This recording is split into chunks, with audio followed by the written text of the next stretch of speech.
Thank you for joining us for the 2-minute drills. I'm Aram Tolegian, joined by Fred Robledo. Freddie, it is week, what is it now? Week 3 4. of the season? No, week 3. Week 3, week yeah. 0, We've 1, had 2, 4 weeks. 3. Yeah, yeah, right. But this is technically week 3, and this is a really big one. I mean, you talk about some weekends are bigger than others when you talk non-league, Freddie. This looks like probably the biggest one of the non-league season in the Pasadena area, and I say that because we have 2 big ones going down. Number 1 versus number 2 in the Star News rankings. Monrovia visiting St. Francis. Yeah, also 2 teams that are number 1 in their divisions. Monrovia number 1.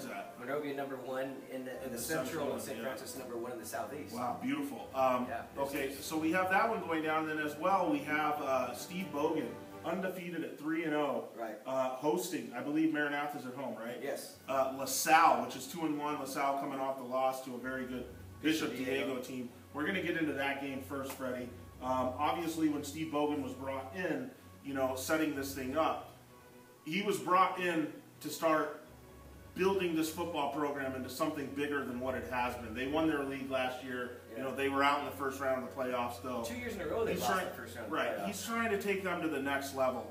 And you do that by attracting all that Pasadena talent that is available in the area. They have a transfer in Caleb Devine, who was there last year, but he didn't start his career at Maranatha. The thing is, Fred, there's talent available in Pasadena. LaSalle knows this, St. Francis knows this, Maranatha knows this. This is why this kind of game is big for a Maranatha. If you want to start attracting that talent to come to your place and build this thing into somewhat of a powerhouse, these are the kind of games you need to win. But when I wrote the article, that it was obvious that Maranatha had hired Bogan and had hired Tim Tucker to run the basketball program, that it was obvious they were doing this because they're trying to make a run in athletics. LaSalle people got upset, reminding me LaSalle had smoked them. These 2 schools, Aram, they are, I don't want to say they can't stand each other, but they're extremely competitive. It's Catholics versus Christians, yeah, right? They're 2 extremely proud sports programs. They want to up the other. Listen, I was in the Star News area for 5 years, I can tell you this. LaSalle and Maranatha are competitive. And for years, LaSalle's always had that edge over them. And when you have one that's a little bit above the other, and the other one's trying to catch you, that competitive fire is even stronger. Because LaSalle doesn't want them to catch or surpass them. Right. And Maranatha, they're climbing that ladder. And you're right, they go out and hire a Tucker and a Bogan, making statements like that. They got to start winning some of these games on the court and on the field. Right. Not sure they're there yet, but they have the hires in place. They have the facilities at Maranatha. This could become a great rivalry in Pasadena, and they need more rivalries like this in Pasadena. I mean, these are 2 schools that I think want to graduate to the point where they'll be able to take on St. Francis and go after that big private next. But first things first. You and I still be I think you got when that happens. Yeah, I think so. Where are we going? So okay. So you think it might take some time? I'm wondering how much time that would take to get to that level. I don't think it takes that much time in private schools. You saw Oaks Christian became a power overnight. Yeah, right. That's it happens in private schools when you get a few good players. Especially some of these teams right now, especially for someone like Maranatha, the division they're in, they get some really big college recruit type transfers. It could happen overnight. Right. Maranatha's non-league schedule, Fred. That's kind of the thing people are talking about under Bassett, Fireball, and Azusa. That's how they're 3-0. They're 3-0. Yeah, and they're number 6 in the Northwest Division. LaSalle 2-1, but they lose to Bishop Diego 38-11. Right. They had the 28-21 overtime win over PHS, which tells me which did not get flattered, Fred, because PHS went on the road and lost to Artesia last week. That's what I wanted to say. That win is looking less impressive today than it was when I don't know if you saw, but I wrote about PHS. The old PHS, coming off a loss like that, LaSalle loss in overtime, would go on the road and lose to Artesia. Let's see if this is the old PHS. They're the same old PHS. Yeah. They go on the road and lose to Artesia. You're right. Not looking as sexy. And then they started the season with a win over Compton and Elijah Asante, but Compton's pretty much helpless. Yeah. So you wonder if there's some room there for Maranatha to make this interesting. I don't think there is, but you... I do, and I think... I do. And part of that is just, Coach Bogan has been in much bigger games than this. He's scouted much better teams. With much better talent. With much better talent. But he has some... Eli Snyder, we'll go to some of these guys. You're right, he has some good guys. He's a good quarterback. He's averaging 183 yards a game. He has 4 touchdowns. They're averaging 222 yards on the ground. But again, it's against Bassett, Fireball, Azusa, LaSalle. They got the 6'5" quarterback, Will, is it Pyburn? How do you pronounce his last name? Right. That's LaSalle. LaSalle, yeah. 144 yards, 2 touchdowns, and they're not averaging a lot on the ground, under 100 yards as a team. Right, and a couple nice receivers though, and a bunch of Arcadia kids elsewhere in the lineup. So for LaSalle, that is. I just think LaSalle 1 through 11 is a much better product right now than Maranatha is. Yeah, Maranatha has what Stevie calls the triplets: nice QB, nice receiver, and Boone, and nice running back and Divine to go along with Snyder at QB. But top to bottom, to me, LaSalle's on a different level. They're in a much higher league, much higher division, getting ready to take. They play tougher teams.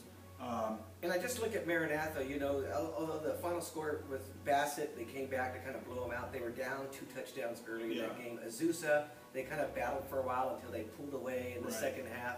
And those are teams, if you're going to be in games like this, those are teams that you got to put away early and put your foot in the gas and blow out. And they've struggled a little bit. They've given up points to some of these teams that they're not LaSalle, obviously. So I wonder. I think Maranatha is going to have a very difficult time keeping LaSalle out of the end zone. That's the worry. But I think they can score points, though. It sounds like you have LaSalle easily. I have LaSalle winning. I don't want to say easily. I think it can be easily, but I think Maranatha is going to give them at least a first half fight. How's that? Okay. Well, I have LaSalle winning this game easily. Big statement game for them, as well it is for Maranatha, but obviously a great setting. And there will be another one just a little bit up the road. Off the 210 going on from there. And you're going to be there. Yeah, I'll be there. Monrovia, undefeated at 3-0, visiting St. Francis, undefeated at 2-0. Like Fred said, both teams ranked number 1 in their respective divisions. Right. These are the number 1, St. Francis at 1, and Monrovia at 2, the number 1 and 2 ranked teams in the Star News rankings. This is a little rivalry going on now, because the last time Monrovia played at St. Francis, they came away with a 17-13 win. There was a little dramatic at the end, but they got that win, and that was a huge statement win for the program. Last year, St. Francis goes to Monrovia, and it was an obliteration. They made them pay for it. Yeah, I was there. I covered that game. Made them pay for it. There was no comparison between the two teams. St. Francis was totally polished. Monrovia was not. They made Potts and Scobie tap out. I don't care what anyone says. They did. They tapped out. I mean, that's calling it as it is. I don't know. I don't know that Monrovia is ready to close that gap. I think when you look at the 2 performances in this series, I think what's a little closer to reality is what happened last year and not what happened 2 years ago. That's why I think. They're biting off a little more than they can chew. I think the win 2 years ago was a game St. Francis probably should have won, and I think last year was more reality set in where these programs are at. St. Francis to me has always been next level football, and this is the whole Bishop Amant argument I used to have down here when they go against Charter Oak or West Covina and they wind up blowing them out. Next level, I mean, they're both going to have guys that are going to go on to college, play Division I. Sure. But what St. Francis has is more of that depth. They have more size. They have more. It's a different animal. They're used to playing better upper level teams week in and week out. And as good as Monrovia's looked, and look, the best team they've beaten right now is still San Dimas. It's a good win, though. It's a good win. San Dimas went on to beat Diamond Bars. San Dimas went on to beat Los Altos. But those teams they don't play the type of schedule that St. Francis plays. They're not Sarah and Sean. No, and I think, they can. Monrovia's other wins, they beat Bonita and they handled them. They went back, they beat Arcadia, which, But they did it how they should have done it, though, Fred. I mean, you always talk about, you're playing somebody weak, but when you play somebody weak, you destroy them, and that's what Monrovia did to those teams. There's no doubt.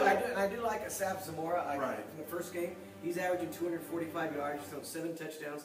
And Jordan Nathan, Octavius Spencer, 2 of their receivers. These guys are flat out fast. The one thing they can do if you're not watching them is they can throw the deep ball. Which is dangerous. And you've seen them do that. And I don't know. I don't know. I haven't seen St. Francis. I don't know if they have the corners to match that speed. They do. Okay, but that's what they're capable of, and that may be the difference, because I can guarantee you, I didn't need to see the Bonita game, I didn't need to see Arcadia, I could just see Zamora just letting those guys go and just and throwing it over the top, and those guys score touchdowns. They can do that. Monrovia can run the ball, but they're not a power running team, and that worries me against St. Francis. I can see St. Francis just shutting them down at the line of scrimmage. If they have corners who can run with these guys or keep them in front of them, then I think Monrovia's going to have a really tough time here. I don't think St. Francis is as good as they were last year. Call me crazy. I thought St. Francis' team last year was one of the better teams that we've seen in a while, but they're still very talented. Dylan Crawford at receiver, John Carroll out there at tight end and linebacker. Some other good players spread out throughout the team. And Monrovia does have players. They're in that new system, under Coach Stevens. They can put up points. They can do some things. I think Monrovia will give a better account of itself this year. And I don't think St. Francis is as good as it was last year. But I still see this being a somewhat easy win for St. Francis. What I'm more looking for here, if this game is pretty obviously going to be a St. Francis win, what I'm looking for here is what kind of account of itself Monrovia gives. As far as what are they going to do in the Central Division, later on down the road. If Monrovia gives these guys a good game, Freddie, and a loss, then they're really cooking with oil. Yeah, you do. If they get blown out, then there may be some shortcomings somewhere along the way. I'm picking St. Francis to win this game. I think it's going to be in double digits. St. Francis quarterback Jeremiah Martin, 294 yards, 7 touchdowns. He hasn't thrown an interception yet, and they're averaging over 200 yards on the ground. I think it's an offense, Aram, that's going to score a lot of points, and I can see them really shutting down Monrovia to an extent. I'm like you. I think it could be a 3-touchdown game. I'm expecting a St. Francis blowout, and I don't think Bonds is going to lose to them at home. He's definitely not going to lose them at home back-to-back times, 2 years ago and this one. But I think this is another game where I don't think Monrovia, to be honest with you, yet is as good as last year. I mean, I don't know how they can be when you think of losing Scobie and Potts. Different. Certainly different than last year because, the whole they've had some good results, but I said the offense changed. Yeah, part of those results, I think the QB can throw. I think, and those wins over Los Altos and Arcadia, I would bet they had matchup nightmares for those teams in the secondary. Right. And they were able to score points. But let me just say this, Fred. Monrovia last year, I don't think could throw their way back in the games. No. This year, I think they can with Zamora. So I think that keeps them alive and gives them some big moments. Yeah. But I absolutely agree. A huge test for their team to see where they're at. They're the #1 team in the Central Division right now, over Charter Oak and West Covina and some of those. And they deserve that. They deserve that right now. I mean, they have a nice resume going, and Charter Oak is 1 and 2. Although we both probably think they're going to win the division later on. Yeah. Okay, so there you have it. We both picked St. Francis, much to the chagrin of the Monrovia bloggers, who probably aren't surprised. And boy, if their Wildcats somehow pull off this win, it's not going to happen. We will never stop hearing about this. I mean, we'll hear about this all the way into our 60s and 70s. That's how crazy these guys will get if they pull off this win. Anyways, big games going down in the Pasadena Star News area this week. St. Francis hosting Monrovia, Maranatha hosting LaSalle. Get out to one of these games. I would be waving the Monrovia helmet right now if we had one. Hint, hint. Anyways, for Freddie, I'm Aram. Get out to one of these games, enjoy them.